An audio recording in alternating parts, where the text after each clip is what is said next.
Əvvəla təşəkkür edirəm sizə söz verdiyinizə görə. Söhbət toydan gedirsə, Allah Azərbaycan xalqının bütün toylarını mübarək eləsin. O cümlədən sözü gedən şəxsin də, bəyin də mən toyunu təbrik edirəm. Allah mübarək biləsin, xoşbəxt olsunlar. Və bu toy haqqında məlumatı olan şəxsin də elə birinci mənəvi borcu ondan ibarət olardı ki, xalqımızın ənənəsinə uyğun olaraq bir Allah mübarək eləsin desin. Ondan sonra hansısa bir fikir bildirmək lazımdırsa, onu bildirmək olardı. Məsələ bundan gedir ki, burada sadəcə müəyyən, necə deyərlər, pusquda dayanıb bu məsələləri marıtlayan insanlar var və bu da mən qeyd edim ki, əgər söhbət Razi müəllimin qohumundan gedirsə, onun müəyyən məsələlərlə bağlı dövlətin mənafiyi naminə etdiyi bəzi tənqidlər və ola bilsin də ki, bəzi çıxışları məhz bax bu cür şəxslərin və şəbəkələrin burada bir boşluq tapmış kimi bir özlərinə yer eləyərək bax bu məsələni əllərində tutub bir növ şantajçı bir şəkildə bu məsələni əlaqələndirməkləridir. Əvvəla burada bütün təfsilat əvvəl də qeyd edildi. Həmçinin Razi müəllim özü də müəyyən açıqlamalar gətirdi bu məsələyə. Bu tamamilə fərqli məsələlərdir. Burada irad tutulası, burada tənqid olunması bir qəbahət bir məsələ yoxdur.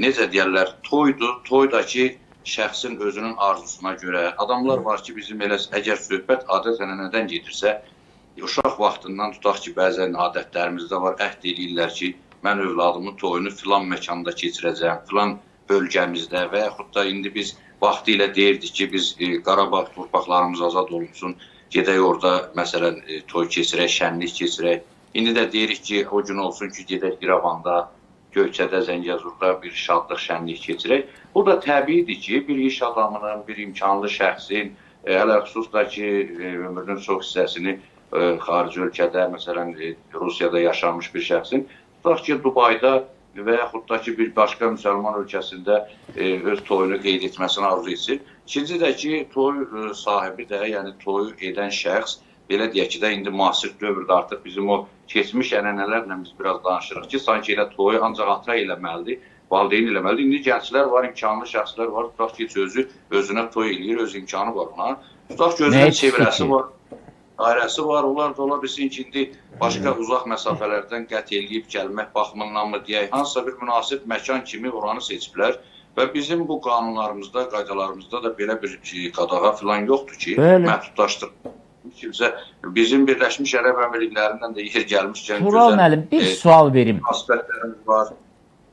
Özünüz bax, ailənizdə bu yaxınlarda toy keçirilibmi? Xeyr, biz yaxınlarda olmuyor. Özünüz toylara gedirsinizmi? Bəli, gedirəm. Mənfi nəyi siz görürsünüz?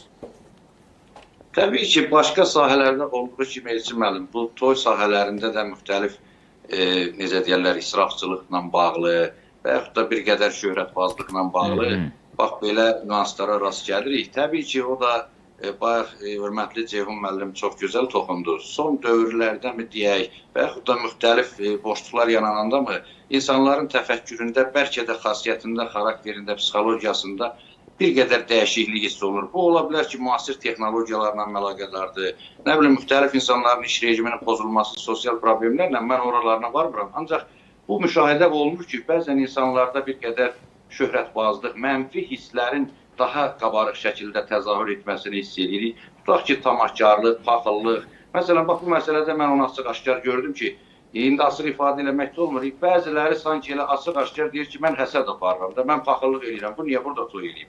Yəni, bunu eləcə oxuyursa da, indi mən biraz şair təbiətdə amma belə həssas notları tuturam. Yəni, bu şeylər bizim xalqımıza yaraşmayan məsələlərdir. Toya Allah mübarək eləsin demək olar. Kim də arzu eləyərmiş ki, bu toy... Nə oldu Tural müəllim? Birazdan əgər alınsa Tural müəllimdən davam eləyərik. Mən icazə verin elə Tural müəllimin fikrinin davamı ki, Məhəmməd müəllimdən soruşum. Yenə deyirəm, bunu Ceyhun müəllim çox ciddi bir məqama toxundu. Dedi, baxın görün bu mövzuda kimlər yazır. Bu çox önəmlidir. Kimlər yazırla artıq deyil, üslubundan bilirəm ki, hava hardan sifariş olunub. Amma bir başqa partiya lideri də bunu çox şiddətli şəkildə qınadı. Yəni bu siyasi məsələdir ki, partiya lideri buna münasibət bilirsiniz, bəzi partiya sədrlərinin təbii ki, Razi müəllimin tutduğu siyasi mövqeyi xoşlamırlar və göründüyü kimi müəyyən siyasətdə də ortaq məxrəcə gəlinməyən əsaslar var, yollar da kəsişmir. Ona görə də Razi müəllimə qarşı bu kimi kampaniyalar aparır. Və proses ondan qaynaqlanır. Çünki Razi müəllim apardığı siyasət, dövlətlə konstruktiv münasibətlər, tutduğu siyasi xətt bir çox siyasi partiyaların liderlərini də narahat edən əsas faktlardan biridir. Mən bunu və etiraz onların eləmirəm. üzvləri də, funksionerlərini də görürük ki, məsələn, dünənləri gördüm ki, bir partiyanın sədr müavinində bir status yazmışdı. Təbii ki, özü ilə də danışdım. Amma Hansı göründüyü partiyanın? kimi, yox, deməyəcəm, özü də Niyə? dedi.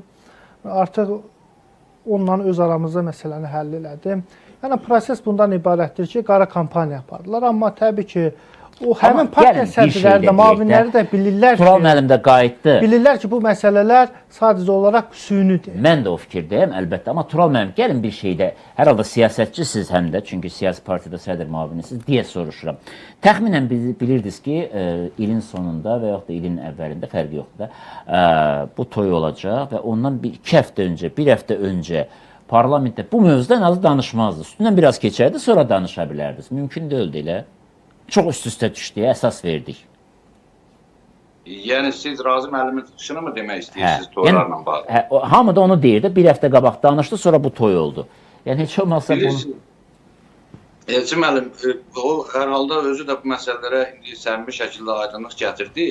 Bilirsiniz, qardaşın həyatında biz bəzən elə düşünürük ki, bu Sovet dövründəki kimi elə bütün qohumlar bir-birinə cavabdehdir. O vaxt belə şeylər vardı. Bir işə girəndə deyirdilər ki, sənin həmin oğlunun, nə bilim, nəvəsinin bir maşını var, bunu necə alıb, nə edib. İndi bu işlə, bizneslə məşğul olan adamdır, Razi müəllim partiya sədridir, millət vəkildir. Bunlar elə deyil ki, gündə bütün məsələləri, bütün ailə məsələlərini oturub elə müzakirə edirlər ki, mən oğluma toy edəcəm. Bu, qəfil olan bir məsələdir. Tutaq ki, onu mən bilirəm ki, bəlkə də Razi müəllimin ona xəbər olmuyor ki, ola bilər elə dəvət olunan ərəfədə deyiblər ki, hə, bu iş olacaq. Çünki o seçicilərlə görüşlərdə olur, mütəmadi xarici səfərlərdə falan da.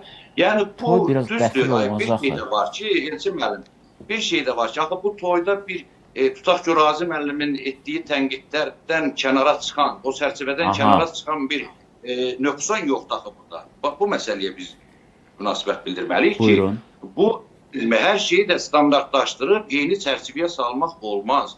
Biz tənqid eləyərkən bu toyların israfçılığını və yaxud da o təmtərağı, o demək deyil ki, elə bütün standart bir şəkildə bir resept təqdim eləməliyik ki, amma bu cür eləmək, hərə yorğanına görə əyağını uzatmalıdır. Öz yorğanına. Mən də onu deyirəm. Təbii ki, bu bizdən məşğul olan insandır, onun digər əlaqələri, münasibətləri var. Bəlkə elə o toy vasitəsilə də o hansısa bir dostlarınla orada görüşüb, müxtəlif deyək ki, ona təbrik deyəcəklər. Bəlkə də heç o toyun məsrəfini, o toy sahibi... O öz şəxsi işidir. Amma bircə dəqiqə Tural müəllim, icazə verirsinizsə, bax bu məqam, təvəkkül müəllim, mən dediyim məsələni dedi, Ceyhun müəllim, mən dediyim məsələni dedi bizim hörmətli ilahiyyatçımız. Ayağını yorğanına görə uzat. Bəlkə bir nəfərin yorğanı, siz neyinirsiniz Məhəmməd müəllim? Məhəmməd müəllim, verilişdəyik. Bir adamın yorğanı 20 metrdir və uzadır özünü. Yorğanların böyücüyü o təmtədə olub, nə deyirlər o? Ayaqlarını qız şeylərə qədimdir. Ona nə yorğanı deyirdilər, söz bilərsiniz. Mən bilirəm, yadımdan çıxıb. Eyb yox, hə. Deyir ayağını yorğanını, bu bir adamda yorğanın uzundur. Yenə deyirəm, mən Razi müəllimin... Ondan danışmırıq, başqa bir adamın. Ümumiyyətlə, ayaq uzatmağın da bir ölçüsü var, pisi var, qabiliyyəti var. Məsəl üçün, atı evə gəlirsə, ana ayaqlarını uzadıb evdə oturmaz. Ayıbdır. İndi o toy qonaqlığı da, toy israfçılığı da müəyyən həddə olmalıdır. Kim müəyyənləşdirəcək həddi? Mən demirəm, Tural müəllim soruşdu. Məndən soruşur? Bəli, deyir, bax, bunu bir məhdudiyyət qoymaq düzgündür. Tural müəllim, mən düz başa düşdüm sizi? Təbii ki. Deməli, bir şey də deyim, burada elə yeri gəlmişkən, bu israf sözü bilirsiniz, ərəb sözüdür. Ceyhun müəllim çox gözəl bilir. Quranda da bir neçə israfla bağlı ayələr var. Deyir ki, yeyini için israf etməyin, Allah israf edənləri sevməz. Bizim xalqın ənənəsində bu bəzi ərəb terminləri keçərkən təhrif olunmuş formada keçibdir. İsraf, ümumiyyətlə bu ərəblərdə də, ümumiyyətlə bu İslam terminologiyasında da bir şeyin həddindən artıq çox və yaxud az Həddin istifadə aşılması olunması. mənasını bildirir. Sırf çox istifadəsi yox. Amma bizim cəmaatımız elə başa düşür ki, ancaq nəyisə çox istifadə etməyə deyilir.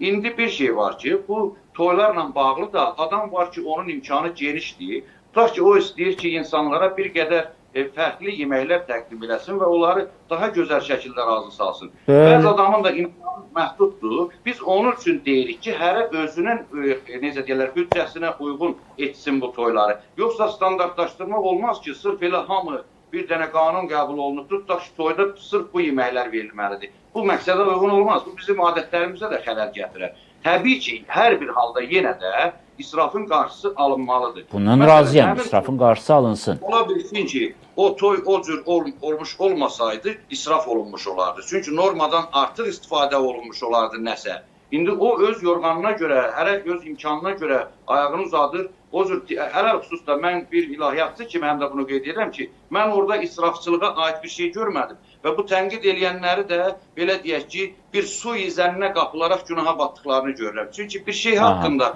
tam məlumata malik olmadan onu pis tərəfə yozmaq, belə deyək ki, sui-zənn eləmək düzgün deyil. Dilimizdə də buyurur ki, bir məsələ barəsində hüsnü zənn eləyin. Gözəl düşünün ki, bu inşallah ki, yaxşı məqsədlə olubdur. Yoxsa burada hər şeyi gətirib mənfi tərəfə bağlamaq, hər şeyi qara görmək, bir qədər də bu imkanlı adamlara qarşı elçiməli. Son vaxtlar bəzi bu xəbis təfəkkür insanlar mənfi təəssürat yaradılar. Düzdür, bu hardan qaynaqlanıb?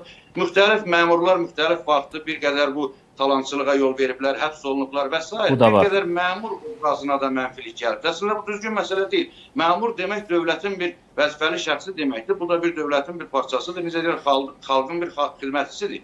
Məmurlar haqqında da bu mənfi obrazın yaranması yaxşı hal deyil. Hələ xüsusda ki, bu məmurların gözünə qatıb, burunun oduna yaxşı da yandırırlar. Elə harda varlı imkanlı adam varsa, bir böyük iş görmək istəyirsə, o dəqiqə ona da bir pis gözlə baxmağa, bir həsəd aparmağa, nəzərə gətirməyə çalışılır. Bu yanlış bir tendensiyadır. Onun da səbəbi var. Bu həmin adamları ruhdan salar, həvəsdən salar, ölkədən qaçırlar, uzaqlaşdırar. Amma bir məqam da var da, o qədər